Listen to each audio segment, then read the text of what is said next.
Well, all right. I think for those of you who are already in, I wouldn't want to keep you waiting, and we let people flow in this session.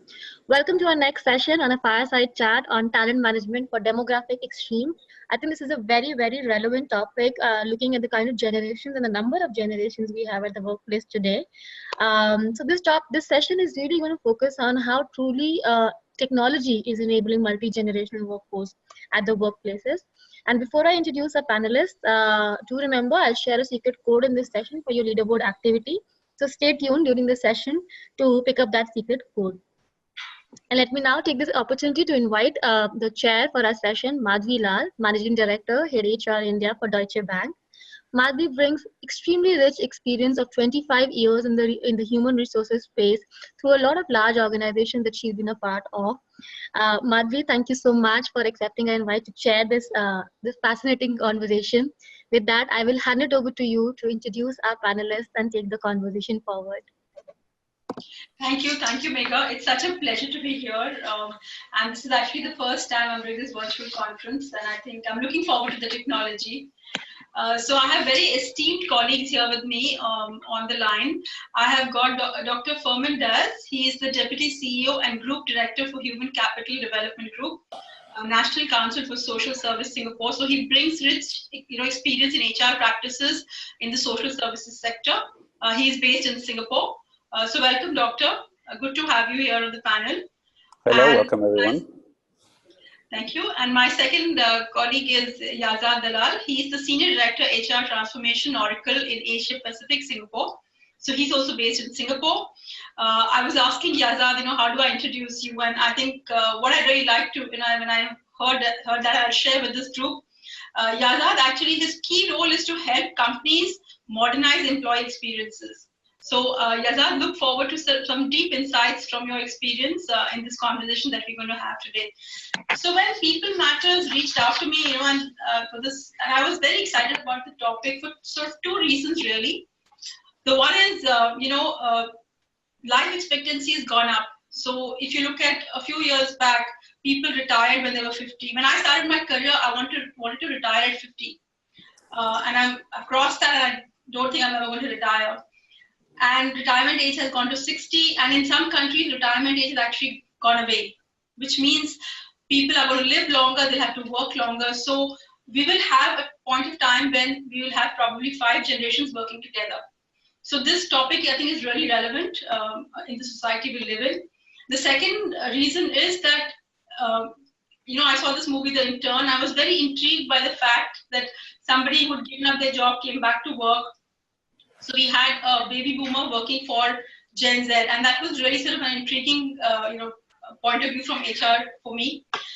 So let me start the discussion, and I'm going to the first question that I'd like to ask, from the panelists is, what in your experience are the actual differences in generations, and what challenges do these pose for you? So if you could just cover that in your experience, because I think first let's identify what the differences are, and then we can get on to the next sort of part of it. So Dr. Firmin, over to you to hear from you. Sure, my pleasure. In the work that we do, we find the two populations are quite different actually. Say the younger, if you talk about the extremes, the younger population tends to come in with a great deal of eagerness and a great deal of willingness to do good and to do well, but also with somehow interesting view about what the job is and what the future should look like. They tend to be less interested in supervision and managerial roles. They tend to want to be more specialized, and they come in with clearly a view of, I want to learn and absorb like a sponge as much as I possibly can, and they tend to see their career still as an extension of their university years, where they're still in learning mode, and that's what they're looking forward to.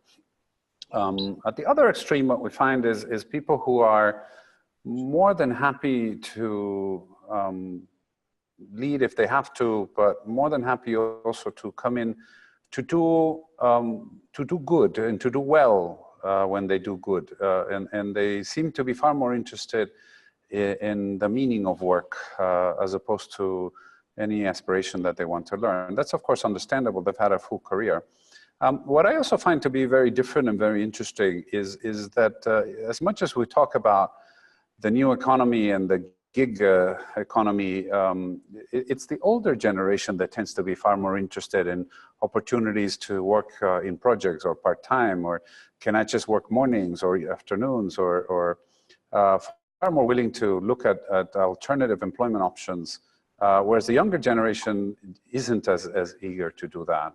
We find that younger generation is still much more interested in making sure that they have a steady job with steady pay that's predictable. So those are perhaps the more salient characteristics when we look at generations.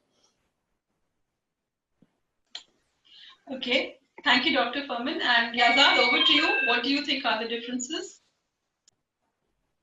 I think one of the things that Dr. Furman mentioned just now that I agree is probably true is that for folks who are just coming out of university, I think they tend to treat the first couple of years of work as an extension of their university experience. But I think if we want to have empathy for why that is, one of the big differences, if I compare to my own experience 25 years ago coming out of university, is that most of the workplace tools I use today, I either learned or adopted only after I started working. If I think about productivity tools like Microsoft Office, PowerPoint, Outlook, Excel, these are all things that I learned after university and maybe a few years after I started working. Whereas I think for the generation that's coming out of university now, they've spent the last 5 or 10 years plus using those same tools as part of their academic experience. And for them, they're coming into the workforce surrounded by roughly the same technology and tools that they've had for the past 10 years, or if anything, more antiquated than what they've had for the past 10 years. And so I think we can empathize with them a little bit that it feels like a continuation of that same environment, and maybe therefore mentally they feel like they're still in that same environment as well. And the other piece which Dr. Diaz mentioned, which I also subscribe to, is that there's a mentality that we see in younger workers around not accepting the status quo, especially if that status quo involves backwards or antiquated tools, processes, work environments, when they know that there's something better out there. And if you couple that with the free agency that they all have in their careers, they don't have to stay anywhere for more than a year. There's no stigma attached to moving around. That puts a huge burden, I think, on employers who have 4 generations in the workplace to acknowledge that and treat them very differently.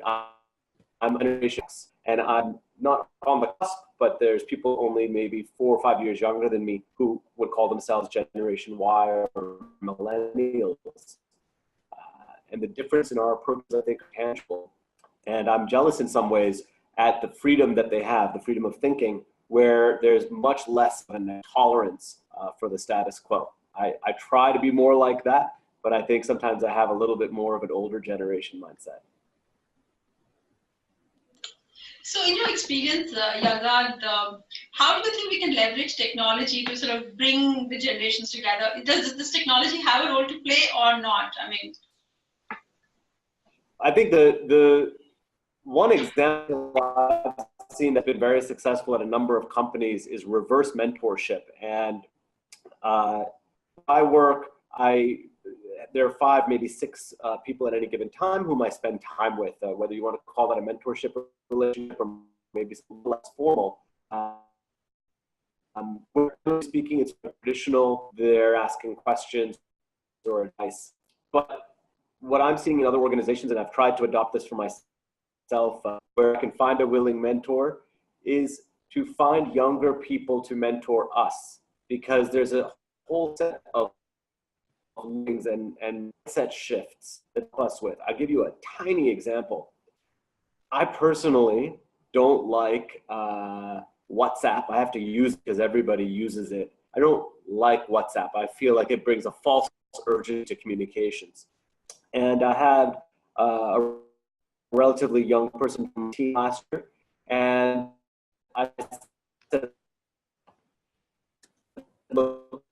things I WhatsApp. In my mind, I'm picturing yet another group that'll just be inundated with messages. People hit send after every 3 words.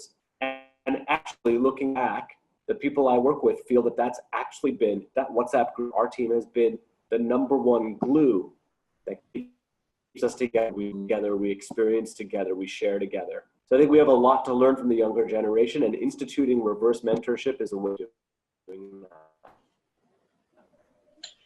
Thanks, Yazad. I actually love WhatsApp. I'm a WhatsApp addict, but you're right, it can be quite stressful. Dr. Diaz, over to you. What do you think? Is there a role that technology has to play in bringing the generations together, bridging that gap, or you don't think that's something that really works?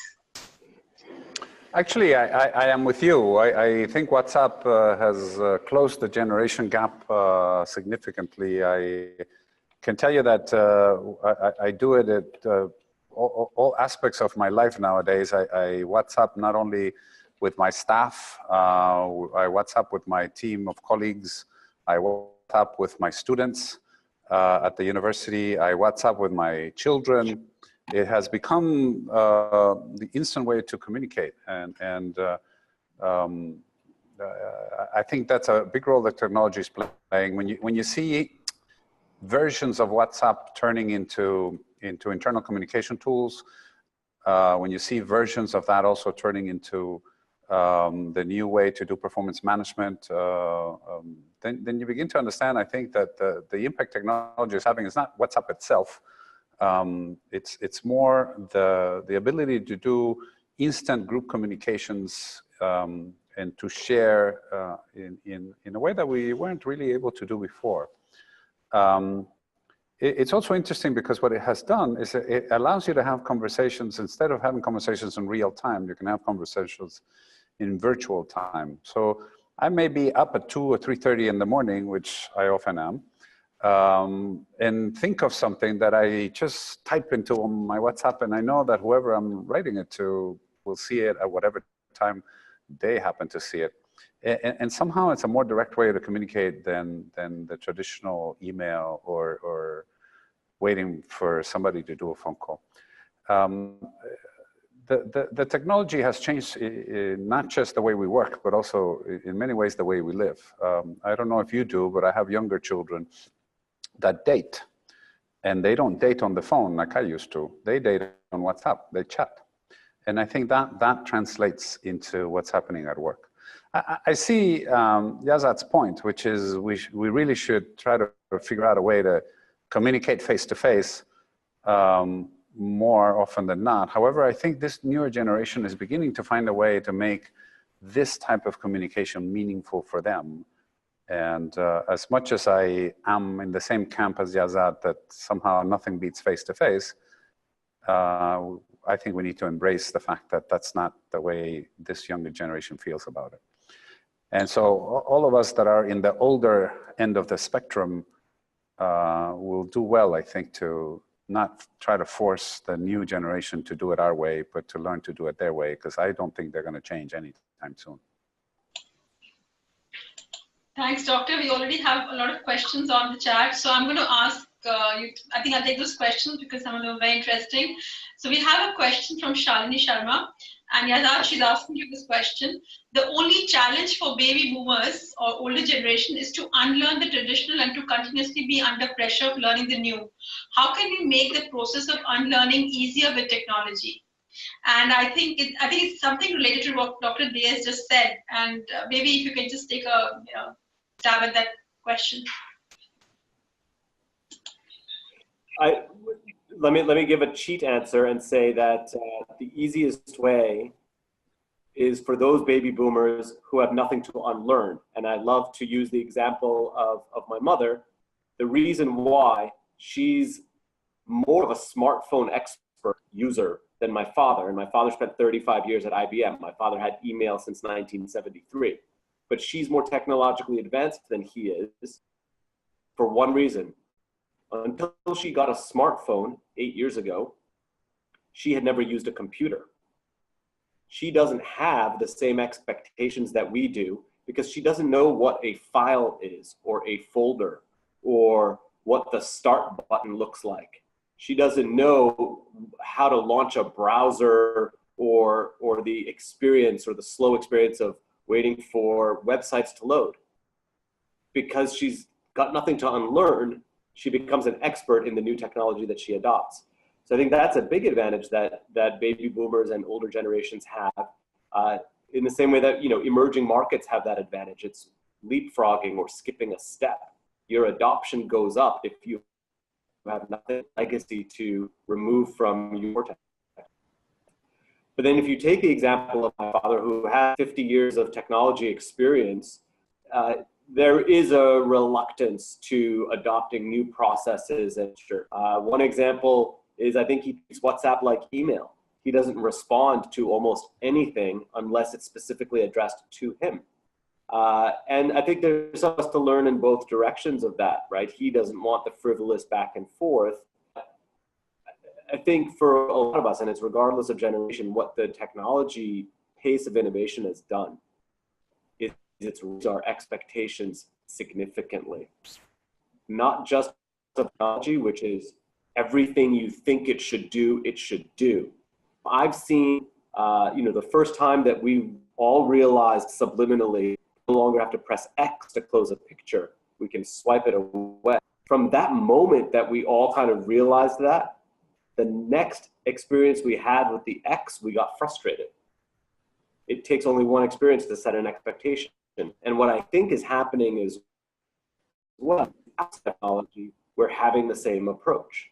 That if I know that someone I want to communicate with has a smartphone, which we all do, and lives, works, or is present in a place that has continuous uninterrupted 4G, there is no reason for them not to respond to me. I think it's having an impact in how we treat each other in society, in what our expectations are of each other within society. It's no longer acceptable that someone takes several days to get back to you, because the technology has changed our expectation. We change our expectation of each other. Thanks, Yazad. Dr. Diaz, is there anything that you would like to add from your perspective? Yeah, I would, and I'm a bit, again, you see, if we don't learn to communicate the new way, what will happen is we'll be out of the conversation. And that's not an outcome that helps anybody.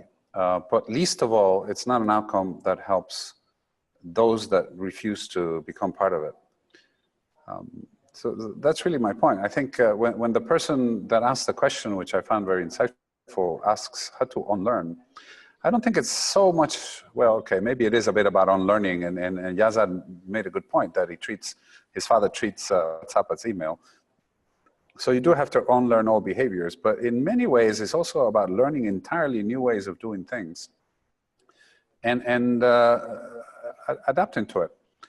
You know, this isn't so new. It may be a little bit faster, but it's not so new. I am sure that at least some of us remember when everything had to be done in memos that had to be typed in typewriters. And eventually computers showed up, and we still used to fax things. Even when computers were there, you would write it and then print it and then fax it. You eventually moved on to, well, maybe we don't need to do that. Maybe we can just email it. And I still remember the first time emails became the norm, and you actually had to separate time to do emails, which was unthinkable, because before that, you know, I would read my memos on my way to and from the office on the train. We eventually have adapted to all kinds of things. You know, after that came the whole idea that you could actually do your emails on your BlackBerry before the smartphones came out, and then you were connected 24/7. So we have adapted to every change that has come our way. I think this is just the newest change that we need to adapt to. And as in everything else, there'll be, you know, 10 to 20% of people that will adapt it right away, another 50 to 70% of the people that will adapt it eventually, and another 10 to 20%, and maybe Yazad's father is in that last group, that will just never take on. Yeah. I would say being Women's Day, maybe it's because women are smarter, but just because it's Women's Day, yeah. I agree. Every day, every day. I tell my wife that all the time. Okay. I think we've got another question from Deepak Bharara, which I think is something related to what, Yazad, the point you made, Yazad, about, and I think Dr. Diaz also referred to it with the generation that's coming in now, the gens that they're very impatient, the concept of loyalty is not there. And I think for right reasons or wrong reasons. So the question they're asking is from, in your experience, how do you keep them engaged? How do you keep this generation engaged and retained? Because, you invest in developing them when they join. You train them, and then when they're ready to deliver, they're actually out of the organization. So share some examples or thoughts that you have, maybe starting off with you, Yazad, and what's your advice really? Sure. I'll go back to the point about taking direction from younger employees. And it's funny because when we're younger, small incremental age differences are more significant. Maybe my first management job was sometime in my late 20s, and I had a woman come to work for me who was 3 or 4 years younger, which doesn't sound like a lot, but in the context of my career, I'd worked twice as long as her. And within 2 weeks, this is in the early 2000s, she hands me a small book and it says Managing Gen Y, and she said, please read this so that it'll help you understand how to work with me. And which was very, very indicative of that generation. But, over the last 15 years, I think working with companies all over the world, I used to do a lot of employer brand consulting in a previous firm. And what we would see research project after research project is pretty much consistent in every company, in every country. When we're looking at the generation that's currently sort of 40 and below, 3 things continue to be consistently surfaced. 1, providing a strong sense of mission. And to Dr. Furman's point earlier, mission not in the job scope, but what is the impact? What is the mission? Are we changing the world? Are we changing this place? Are we changing the way people use our product or interact with our services or with each other? So what is the sense of mission or the sense of purpose behind it that's going to motivate me? And the second, because the pace of their career is so much more accelerated, if someone's going to stay with us for 2 years, they can't wait for an annual review. That's 50% of the way through their career with us. So that continuous feedback loop, that what is the progress that person is making, and how do we constantly let them know? It's not about constantly rewarding them, but constantly informing them. And then I think the third is that when rewards are due, they may be small pieces of recognition, to provide them and provide them consistently, right? Many people like to draw the allusion to video games and call that the video game generation. I don't think that's a fair term, but I think it's a fair analogy. That constant progress report, I know what my mission is. My mission is to get to level 12. I will know when I get to level 1 that I've accomplished the first part. And if I got the high score, I'll get a little, fireworks display on the screen. And that's what keeps me motivated. And by the way, I have free agency. At any minute, I can get up and either quit this game or pause it, go do something else. Thanks, Yazad. Dr. Furman, anything from you? I mean, in your experience, what advice would you give people who are hearing us? I think Yazad put it well. However, I also have a slightly different take on at least one aspect of it, of the question, not of what Yazad said, but of the question, which is that loyalty somehow is something we should continue to aspire to. We do simple things. It's not earth-shattering. We bond people. So we find them when they're still at university, or we find them before they want to get their master's degree, and we bond them. We bond them anywhere from 4 to 6 years. If we bond them for their undergraduates, we bond them for 6. If we bond them for their master's programs, we bond them for 4. And that's how we ensure that we get a return on investment. But that is different than trying to acquire loyalty. I don't think that's going to happen with the new generation at all. as much as they continue to think, as we said earlier, that the first and second job are part of their education, to them this is no different than thinking that this semester I'm going to take this subject and the next semester I'm going to take the other subject. And by the way, I'm still entitled to change my major somewhere in between.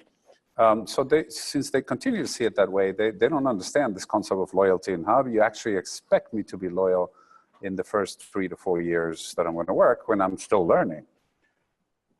So I would encourage the person that asked the question to reframe this aspect. They are not there to be loyal. If you want to buy loyalty, practice bonding. That is, in the minds of the younger generation, harsh but fair exchange. And I emphasize the word harsh because they still think it's a big price to pay that they need to stay in one place for such a long time. However, they understand that at least their university education is being paid for and they're willing to do that. So accept the fact that most of this younger generation isn't going to stay long unless you bond them somehow, and structure the work so that it does what you need them to do, fully accepting that the ones that don't get promoted within, say, 2 years max, 18 months on average, are not likely to stay with you anyway, and they'll be looking for other things to do relatively soon. Now, that opens that other possibility. Will you promote people that fast? You can, actually. We have also an automatic promotion rule that basically says if you are above average in your first year, you get promoted. If you are on average on your first and second year, you get promoted, and it's automatic. Now, it doesn't, you know, I don't tell my employees this and don't tell them I say this, but it doesn't really mean much other than the fact that we are going to give you something of what you want, which is a bit of title and a bit of money to retain you perhaps into the third year. And our success rate is actually quite good into trying to retain people into the third year by doing this. What I mean it doesn't mean much is because their job responsibility doesn't really change all that much. It's a title change, it's a level change, and it's a compensation change, not really a difference in what they're going to be doing. So those two things work, bonding and accelerated promotions. Thanks, Doctor. I think, yeah, you're right. We probably have to rethink this whole model around loyalty and long-term employment and stuff like that. So we've got tons of questions, and I'm trying to sort of combine those with some of the questions that I had. And we probably might run out of time. So we do have 10 minutes though. So we'll try and combine a few of the questions with something that I had, what I thought I'll pick your brains on. So in your experience, how would you recruit, reward, and engage different people with, you know, let's say the extremity, let's not take the entire gamut, but say a baby boomer and a Gen Z, how would you do recruitment or reward or engagement differently for these two? And Doctor, I'll start off with you on that one. Actually, we don't recruit particularly different. What has happened is we have a greater ease of using tools that help us recruit. But, you know, you can use chatbots and you can use artificial intelligence, and we're moving into certainly a lot more of an assessment environment. But the types of things we assess on and the types of things we look for have not changed. What has changed is how we go about it. We still look for the exact same things. In the type of people that we're trying to attract, there are two particular characteristics that differentiate our candidates from any other candidate, and that's irrespective of age. And those two are passion and resilience. We just now have a better way to assess for passion and resilience, a faster way, and certainly a way that gives us a better degree of confidence on how we're getting it done. But I don't think we look for particularly different candidates. We just look for them with faster tools. And on the engagement, would you do things differently on how you engage them, how you keep them motivated? Also, no. What I don't aspire to is loyalty, but I do aspire to engagement. And I aspire to engagement on two counts. One, engagement should help us make sure that the work environment and the culture stays healthy, which helps productivity. And the second thing I'm looking for in engagement is perhaps a delay in their decision to go somewhere else. So if they're happy where they are, they're less likely, not unlikely, just less likely to look so fast. If engagement is bad, they're far more likely to go sooner. But that doesn't change. I don't think that has changed from what it was before. The engagement factor to us continues to be one of making sure that we have leaders that know how to lead. We haven't given them Yazad's book, and he's ahead of us, and that he's read the book on how to manage the millennials. But we do give them leadership training. We give them managerial training. We need to make sure that they know how to engage them in a better way. And what we also try to do from an engagement point of view is not just how to improve the leadership, but make sure the hygiene factors are gone. There are some hygiene factors that are completely different from the older to the younger generation.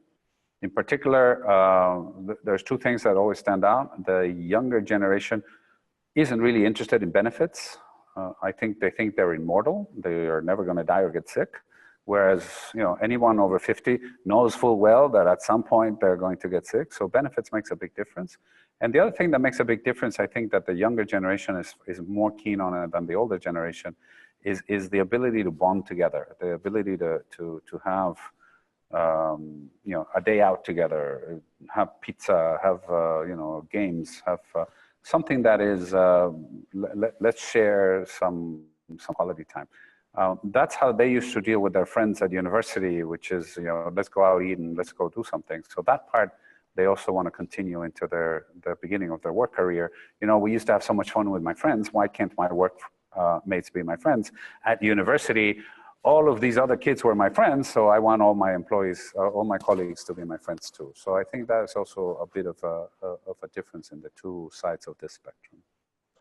Just to follow on from what you said, and I relate to that, the younger generation that's coming to the workforce, they keep telling me, but we don't want retirement benefits. Can you cash that out for us?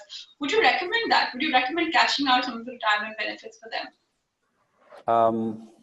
From their point of view, it makes perfect sense, because they don't ever think they're going to retire. You see, we come in with the attitude that retirement is for retention, but they come in from the attitude that, retirement happens 35 years from now. There's no way I'm going to be here in 35 years from now. So it's probably, to be honest, wasted money. That's true. So I don't necessarily think you need to encash it, but I don't necessarily think that you need to sell them on the beauty of your retirement plan, because they are going to go and just not pay any attention to what you're saying. However, flex benefits work really well. So if you have a way to say you can take less retirement and more holiday, they'll take holiday over retirement any day. Yeah. Yazad, what about you? What are your views on the subject? I think the question was, do we use different tactics or strategy to attract generation? I think I agree with Dr. Diaz up to maybe the fourth generation, because when we get to 55 plus, 60 plus employees, I think two things happen. Their priorities perhaps have changed.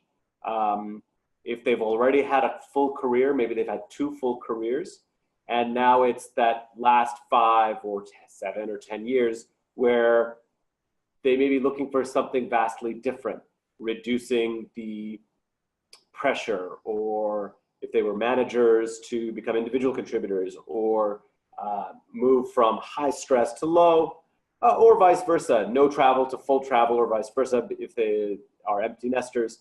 And so I think diving deep into understanding an individual's true intentions early defines then what tactics you use to attract them and close them in a recruitment cycle. Whereas I think for a younger generation, we can apply more of a blanket approach to the particular traffic, whichever geography we're in, whatever function we're trying to recruit them for. Are they coming straight out of uni or have a couple of years of experience?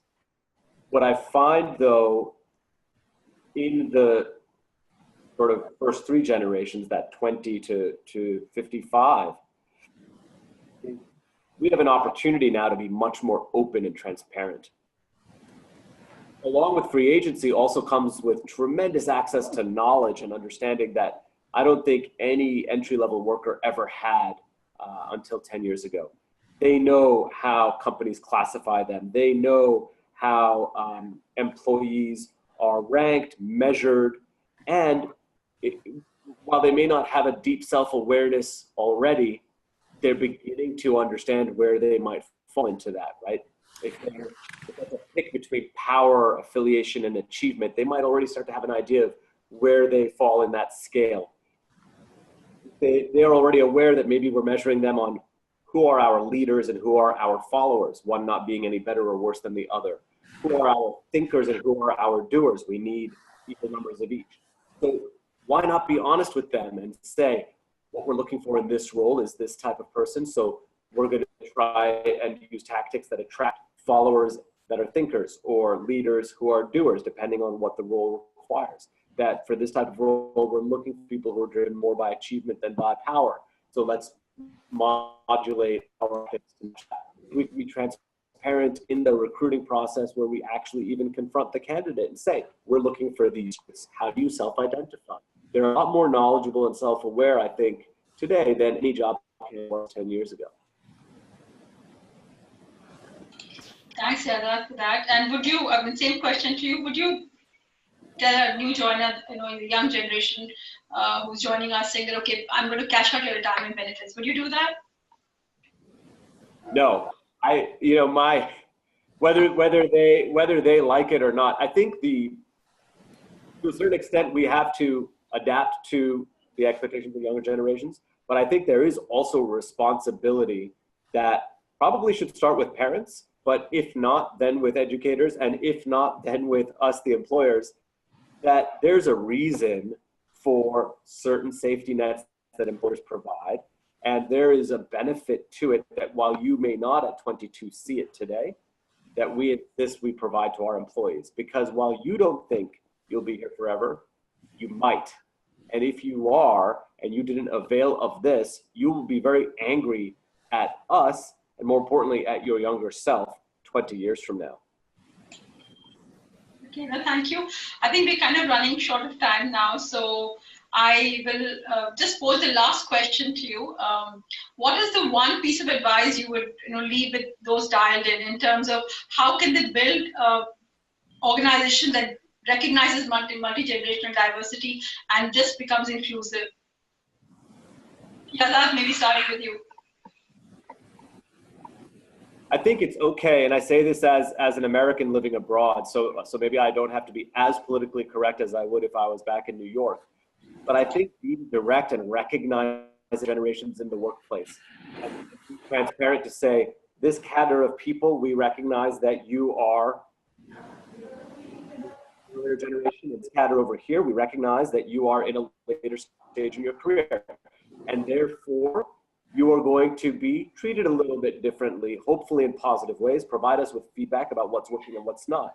But I think it's okay to recognize those differences and do it transparently. There's a old customer of mine from my old company here in Singapore, which is McDonald's. I think I've told this story before to some of the folks in the audience, but they do a good job of that. Their most transient workers are the late teens. Their most steady workers, the longer tenured ones, are what they refer to as our uncles and aunties. These are retirees, these are pensioners who are 60, 70 plus, who are working behind the counter. The way they attract and retain that generation is completely different from the way they attract and retain the younger generation. And they do it transparently, and it works. If I can jump on that, I of course, I'm completely biased because I'm already in that group that Yazad calls the fourth generation. But I find that that's absolutely true. A lot of the questions have come up around loyalty. And the point I made holds. I don't think you can expect loyalty from the younger generation, but you absolutely have the loyalty of the older generation to a degree that you won't get from the younger ones. The truth of it also is that as employment gets tougher, and you spoke about being in Singapore. Singapore is a particular good example of how the generations are, or the age of the population is increasing. Already the retirement age is up.